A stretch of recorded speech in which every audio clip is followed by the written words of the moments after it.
Hello hi friends, welcome back to my channel. ಇವತ್ತಿನ ವಿಡಿಯೋದಲ್ಲಿ ಕೆಲವೊಂದು ಯೂಸ್ಫುಲ್ ಟಿಪ್ಸ್ ಅನ್ನು ಶೇರ್ ಮಾಡ್ತಾ ಇದ್ದೀನಿ. ವಿಡಿಯೋವನ್ನು ಸ್ಕಿಪ್ ಮಾಡದೆ ಕೊನೆವರೆಗೆ ನೋಡಿ. ಚಾನಲನ್ನು ಸಬ್ಸ್ಕ್ರೈಬ್ ಮಾಡದೆ ನೋಡ್ತಿದ್ರೆ ಸಬ್ಸ್ಕ್ರೈಬ್ ಮಾಡಿ.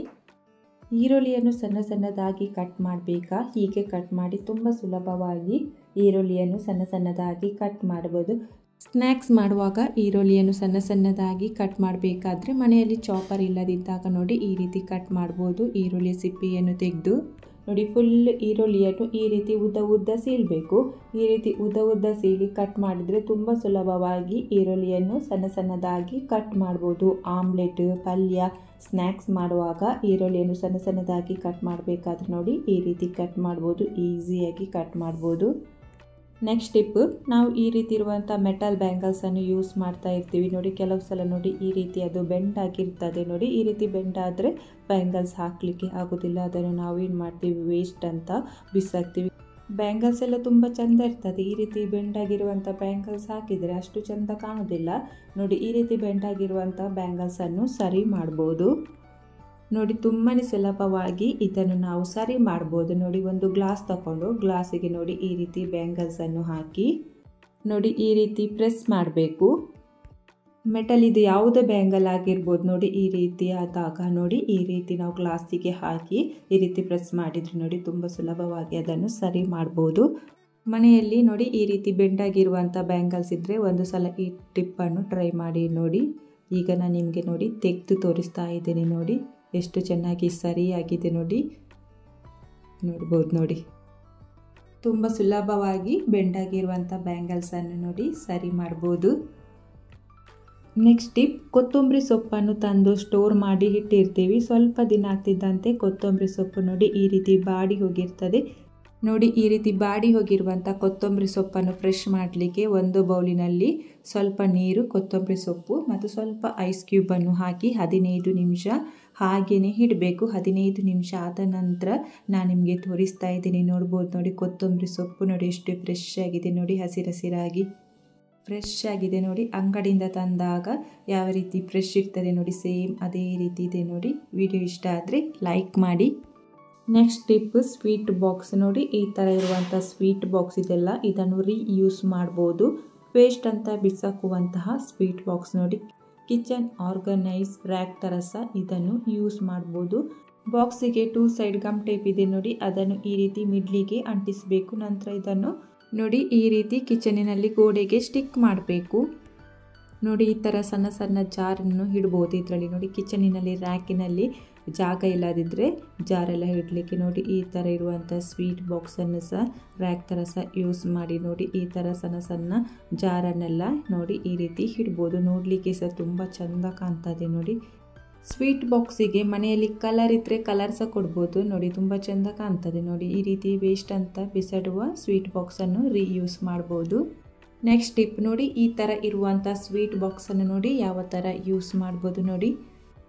ಈ ಥರ ಇರುವಂಥ ಸ್ವೀಟ್ ಬಾಕ್ಸನ್ನು ಬಿಸಾಕೋ ಬದಲು ಇದನ್ನು ಆರ್ಗನೈಸರ್ ಥರ ಸಹ ನೋಡಿ ಯೂಸ್ ಮಾಡ್ಬೋದು ನೋಡಿ. ಫ್ಯಾನ್ಸಿ ಐಟಮ್ ಹಾಕಿಡ್ಲಿಕ್ಕೆ ಇದನ್ನು ಯೂಸ್ ಮಾಡ್ಬೋದು ನೋಡಿ. ಮನೆಯಲ್ಲಿ ಈ ಥರದ ಬಾಕ್ಸ್ಗಳೆಲ್ಲ ಇದ್ದರೆ ಇದರಲ್ಲೇ ಆರ್ಗನೈಸ್ ಮಾಡಿ ಇಡ್ಬೋದು. ನೋಡಲಿಕ್ಕೆ ಸಹ ತುಂಬ ಚೆಂದ ಕಾಣ್ತದೆ. ನೈಲ್ ಪಾಲಿಶ್, ಫೌಂಡೇಶನ್, ಐಲೈನರ್ ಹಾಕಿಡ್ಲಿಕ್ಕೆ ನೋಡಿ ಯೂಸ್ ಮಾಡ್ಬೋದು. ಡೈಲಿ ಯೂಸಿಗೆ ಬೇಕಾಗಿರುವಂಥ ಫ್ಯಾನ್ಸಿ ಐಟಮನ್ನು ನೋಡಿ ಇದರಲ್ಲಿ ಹಾಕಿಡ್ಬೋದು.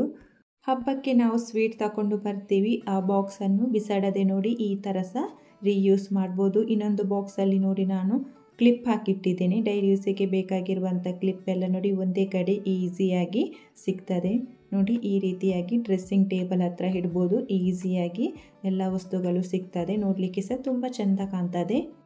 ನೆಕ್ಸ್ಟ್ ಟಿಪ್, ಬೌಲಿಗೆ ಅರ್ಧ ಸ್ಪೂನ್ ಅರಿಶಿನ, ಅರ್ಧ ಸ್ಪೂನ್ ಗರಂ ಮಸಾಲೆ ಹುಡಿ, ಅರ್ಧ ಸ್ಪೂನ್ ಪೌಡರ್, ಯಾವ ಪೌಡರ್ ಸಹ ಆಗ್ತದೆ. ನೀವು ಯಾವ ಪೌಡರ್ ಯೂಸ್ ಮಾಡ್ತೀರ ನೋಡಿ ಅದೇ ಪೌಡರನ್ನು ಹಾಕಿ ಚೆನ್ನಾಗಿ ಮಿಕ್ಸ್ ಮಾಡಿ. ಈ ಪೌಡರನ್ನು ಅಡುಗೆ ಕೋಣೆಯಲ್ಲಿ ಕೆಂಪು ಇರುವೆಗಳು ಬರ್ತದೆ ನೋಡಿ ಸಣ್ಣ ಸಣ್ಣದು, ಅಲ್ಲಿ ಈ ರೀತಿಯಾಗಿ ಪೌಡರನ್ನು ಹಾಕಬೇಕು. ನೈಟ್ ಟೈಮ್ನಲ್ಲಿ ಪೌಡರ್ ಹಾಕಬೇಕು, ಬೆಳಿಗ್ಗೆ ಇರುವೆಗಳು ಇರುವುದಿಲ್ಲ.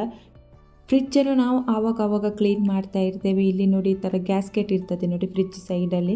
ಇದನ್ನು ನಾವು ಕ್ಲೀನ್ ಮಾಡೋದಿಲ್ಲ, ಹಾಗೇ ಇಟ್ಟಿರ್ತೀವಿ. ಇದರಲ್ಲಿ ತುಂಬಾ ನೋಡಿ ಧೂಳು ಎಲ್ಲ ಇರ್ತದೆ. ನೋಡ್ಬೋದು ನೋಡಿ ಎಷ್ಟು ಗಲೀಜಾಗಿದೆ ನೋಡಿ. ಇದನ್ನು ತುಂಬ ಸುಲಭವಾಗಿ ಕ್ಲೀನ್ ಮಾಡ್ಬೋದು. ಗ್ಯಾಸ್ಕೆಟನ್ನು ಸಹ ಆವಾಗ ಕ್ಲೀನ್ ಮಾಡಬೇಕು ನೋಡಿ. ಇಲ್ಲಿ ಕ್ಲೀನ್ ಇಲ್ಲದಿದ್ದರೆ ಡೋರ್ ಹಾಕಿದಾಗ ಡೋರು ಸರಿಯಾಗಿ ಕ್ಲೋಸ್ ಆಗೋದಿಲ್ಲ. ಗ್ಯಾಸ್ಕೆಟ್ ಕ್ಲೀನ್ ಮಾಡಲಿಕ್ಕೆ ಒಂದು ಬೌಲಲ್ಲಿ ಸ್ವಲ್ಪ ನೀರು, ಸ್ವಲ್ಪ ಕಾಲ್ಗೇಟ್ ಪೇಸ್ಟ್, ಸ್ವಲ್ಪ ಬೇಕಿಂಗ್ ಸೋಡಾ, ಇದನ್ನು ಮೂರನ್ನು ಚೆನ್ನಾಗಿ ಮಿಕ್ಸ್ ಮಾಡಬೇಕು. ನಂತರ ಒಂದು ಚಿಕ್ಕದು ಕಾಟನ್ ಬಟ್ಟೆಯನ್ನು ತಗೊಂಡು ನೋಡಿ ನೀರಿನಲ್ಲಿ ಈ ರೀತಿ ಚೆನ್ನಾಗಿ ಅದ್ದಿ, ನಂತರ ಖಾಲಿಯಾಗಿರುವಂಥ ಒಂದು ಸ್ಟಿಕ್ಕರ್ ಪ್ಯಾಕೆಟನ್ನು ತಗೊಂಡಿದ್ದೀನಿ ನೋಡಿ. ಬಟ್ಟೆಯಲ್ಲಿ ಈ ರೀತಿ ಹಿಡ್ಕೊಂಡು ಫೋಲ್ಡ್ ಮಾಡಿ ಫ್ರಿಡ್ಜ್ ಗ್ಯಾಸ್ಕೆಟನ್ನು ಕ್ಲೀನ್ ಮಾಡಿದರೆ ತುಂಬ ಚೆನ್ನಾಗಿ ಕ್ಲೀನ್ ಆಗ್ತದೆ ನೋಡಿ. ಎಷ್ಟು ಚೆನ್ನಾಗಿ ಕ್ಲೀನ್ ಆಗಿದೆ ನೋಡಿ. ಗ್ಯಾಸ್ಕೆಟಿನಲ್ಲಿ ಧೂಳಿದ್ರೆ ಡೋರ್ ಸರಿಯಾಗಿ ಕ್ಲೋಸ್ ಆಗೋದಿಲ್ಲ ನೋಡಿ. ಈ ರೀತಿ ಕ್ಲೀನ್ ಮಾಡಿದರೆ ನೋಡಿ ತುಂಬ ಚೆನ್ನಾಗಿ ಕ್ಲೀನ್ ಆಗ್ತದೆ ನೋಡಿ. ಈಸಿಯಾಗಿ ಗ್ಯಾಸ್ಕೆಟನ್ನು ಕ್ಲೀನ್ ಮಾಡ್ಬೋದು. ಕ್ಲೀನ್ ಮಾಡಿ ಆದ ನಂತರ ಒಣಗಿದ ಬಟ್ಟೆಯಲ್ಲಿ ಗ್ಯಾಸ್ಕೆಟನ್ನು ಒರೆಸಿ ನೋಡಿ ಎಷ್ಟು ಚೆನ್ನಾಗಿ ಕ್ಲೀನ್ ಆಗಿದೆ ನೋಡಿ ಗ್ಯಾಸ್ಕೆಟ್.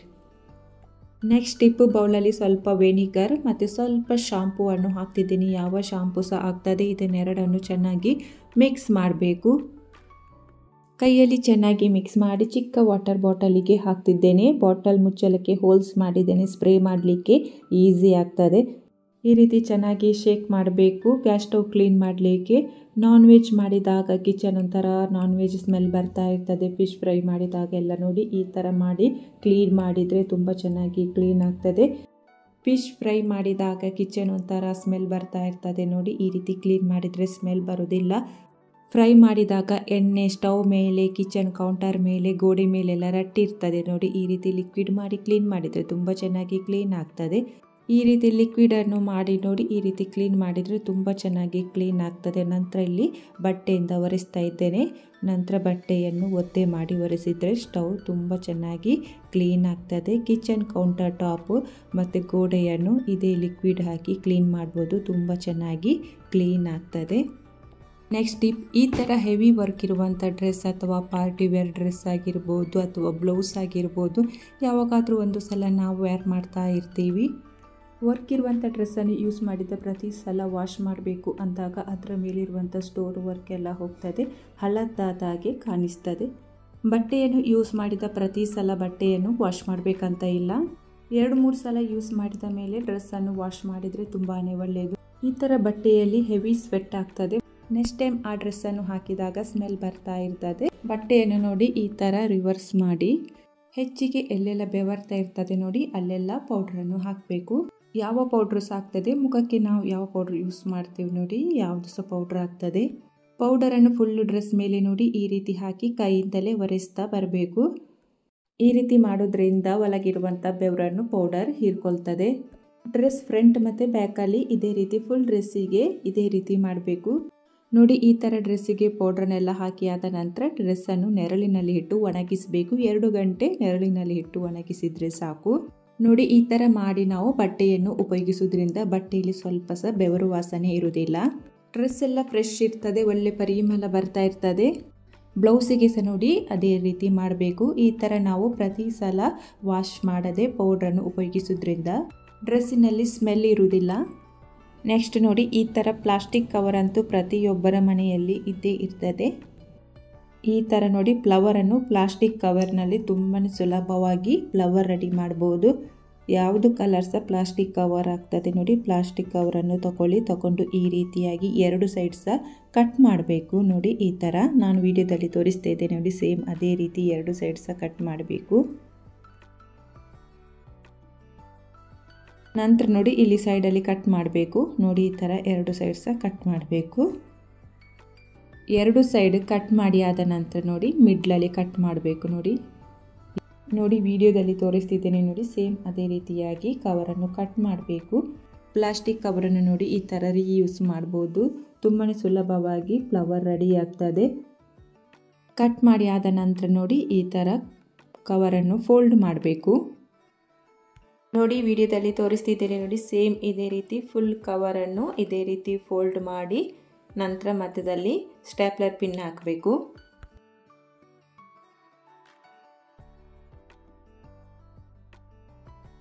ನಂತರ ನೋಡಿ ಈ ಥರ ದಾರದಿಂದ ಸಹ ಕಟ್ಬೋದು ಅಥವಾ ಲಬ್ಬರ್ ಬ್ಯಾಂಡ್ ಇದ್ದರೆ ಅದನ್ನು ಸಹ ಹಾಕ್ಬೋದು ನೋಡಿ. ಇಲ್ಲಿ ಈ ರೀತಿ ಹಾಕಿ ನಂತರ ನೋಡಿ ಈ ರೀತಿ ಬಿಡಿಸ್ತಾ ಬರಬೇಕು ನೋಡಿ. ಒಂದೊಂದು ಕವರನ್ನು ಈ ಥರ ಬಿಡಿಸ್ತಾ ಬರಬೇಕು ನೋಡಿ. ತೋರಿಸ್ತೇನೆ ನೋಡಿ. ತುಂಬಾ ಸುಲಭವಾಗಿ ನೋಡಿ ಮನೆಯಲ್ಲಿ ಪ್ಲಾಸ್ಟಿಕ್ ಫ್ಲವರನ್ನು ರೆಡಿ ಮಾಡ್ಬೋದು. ವೇಸ್ಟ್ ಅಂತ ಬಿಸಾಕುವ ಪ್ಲಾಸ್ಟಿಕ್ ಕವರಿನಲ್ಲಿ ನೋಡಿ ಈ ರೀತಿ ಫ್ಲವರ್ ಮಾಡ್ಬೋದು. ನೋಡಿ ಪ್ಲಾಸ್ಟಿಕ್ ಕವರ್ನಲ್ಲಿ ಮಾಡಿದಂಥ ಸ್ವಲ್ಪ ಸಹ ಗೊತ್ತೇ ಆಗೋದಿಲ್ಲ. ನೋಡಿ ಈ ಥರ ಕಲರ್ ಪ್ಲಾಸ್ಟಿಕ್ ಕವರ್ ಇರ್ತದೆ ನೋಡಿ, ಅದರಲ್ಲಿ ಈ ಥರ ಫ್ಲವರನ್ನು ಮಾಡಿ ಇಡ್ಬೋದು. ತುಂಬ ಚೆಂದ ಕಾಣ್ತದೆ ನೋಡಿ. ಈ ಥರ ಬಿಡಿಸ್ತಾ ಬರಬೇಕು, ಒಂದೊಂದು ಕವರನ್ನು ನೋಡಿ ಈ ಥರ ಬಿಡಿಸ್ತಾ ಬರಬೇಕು. ನೋಡಿ ಪ್ಲಾಸ್ಟಿಕ್ ಫ್ಲವರ್ ರೆಡಿಯಾಗಿದೆ. ನೋಡಿ ಎಷ್ಟು ಚೆಂದ ಕಾಣ್ತಿದೆ ನೋಡಿ. ನೋಡಿ ₹1 ಖರ್ಚಿಲ್ಲದೆ ನೋಡಿ ಮನೆಯಲ್ಲಿ ಪ್ಲಾಸ್ಟಿಕ್ ಕವರಿಂದ ತುಂಬ ಸುಲಭವಾಗಿ ಪ್ಲಾಸ್ಟಿಕ್ ಫ್ಲವರನ್ನು ಮಾಡ್ಬೋದು. ನೋಡಿ ಕಲರ್ ಪೇಪರ್ನಲ್ಲಿ ಟಿಶ್ಯೂ ಪೇಪರ್ ಅಥವಾ ಕಲರ್ ಪ್ಲಾಸ್ಟಿಕ್ ಕವರ್ ಇರ್ತದೆ ನೋಡಿ, ಅದರಲ್ಲಿ ಸಹ ಈ ರೀತಿ ಫ್ಲವರ್ ಮಾಡ್ಬೋದು. ಯಾವ ಕಲರ್ ಬೇಕು ನೋಡಿ ಆ ಕಲರಲ್ಲಿ ಫ್ಲವರನ್ನು ಮಾಡಿ ಮನೆಯಲ್ಲಿ ಈ ರೀತಿ ಇಡ್ಬೋದು. ನೋಡಲಿಕ್ಕೆ ಸಹ ತುಂಬ ಚೆಂದ ಕಾಣ್ತದೆ. ಪ್ಲಾಸ್ಟಿಕ್ ಕವರನ್ನು ಈ ರೀತಿ ಸಹ ರೀಯೂಸ್ ಮಾಡ್ಬೋದು. ಇವತ್ತಿನ ಈ ವಿಡಿಯೋ ಇಷ್ಟ ಆದರೆ ಲೈಕ್ ಮಾಡಿ, ಚಾನಲನ್ನು ಸಬ್ಸ್ಕ್ರೈಬ್ ಮಾಡಿಲ್ಲದ್ರೆ ಪ್ಲೀಸ್ ಸಬ್ಸ್ಕ್ರೈಬ್ ಮಾಡಿ, ಸಪೋರ್ಟ್ ಮಾಡಿ. Thank you for watching.